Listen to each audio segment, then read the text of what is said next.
Junior NTR నటించినటువంటి 'war 2' చిత్రము మరి 2 రోజుల్లో ప్రపంచవ్యాప్తంగా గ్రాండ్‌గా రిలీజ్ కాబోతున్న సంగతి తెలిసిందే. అయితే జూనియర్ ఎన్టీఆర్‌కి ఇప్పుడు టాలీవుడ్‌లో వచ్చేసి ఒక పెద్ద సవాలే ఉంది అనేది మనము స్పష్టంగా గమనించుకోవచ్చు.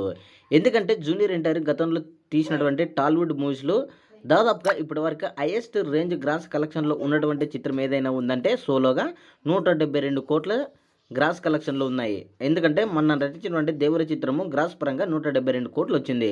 అయితే ఇప్పుడు బాలీవుడ్ మూవీలో నటిస్తున్నాడు కాబట్టి డెఫినెట్లీగా టాలీవుడ్ ఇండస్ట్రీలో మటుకు భారీగా 172,00,00,000 గ్రాస్ కలెక్షన్‌లో మటుకు జూనియర్ ఎన్టీఆర్ రీచ్ అయితే మటుకు జూనియర్ ఎన్టీఆర్ క్రేజ్ బాలీవుడ్‌లో కూడా మోత మోగిపోతది అనేది మనము స్పష్టంగా కూడా గమనించుకోవచ్చు. ఎందుకంటే బాలీవుడ్‌లో కేవలము ఆ యొక్క చిత్రంలో జూనియర్ ఎన్టీఆర్ కేవలం నటించాడు. అయినా కూడా టాలీవుడ్‌లో మటుకు ఆ రేంజ్ కలెక్షన్‌లో మటుకు గ్రాస్ ఓపెనింగ్ చూపించాడనుకోండి, ఎన్టీఆర్ క్రేజ్ బాలీవుడ్‌లో కూడా మోత మోగిపోవడం ఖాయమని స్పష్టంగా గమనించుకోవచ్చు.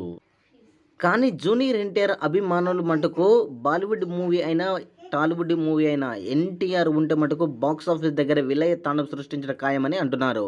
ఏది ఏమైనా 'దేవర' రికార్డును మటుకు బ్రేక్ చేసే అవకాశాలు ఎక్కువగా ఉన్నాయని ఇప్పుడు సర్క్యులేట్ అవుతుంది. మరి 172,00,00,000 గ్రాస్ మార్కును అందుకుంటుందా లేదా మొదటి రోజు అనేది మీ యొక్క అభిప్రాయాన్ని కామెంట్ సెక్షన్ కూడా తెలియజేయండి.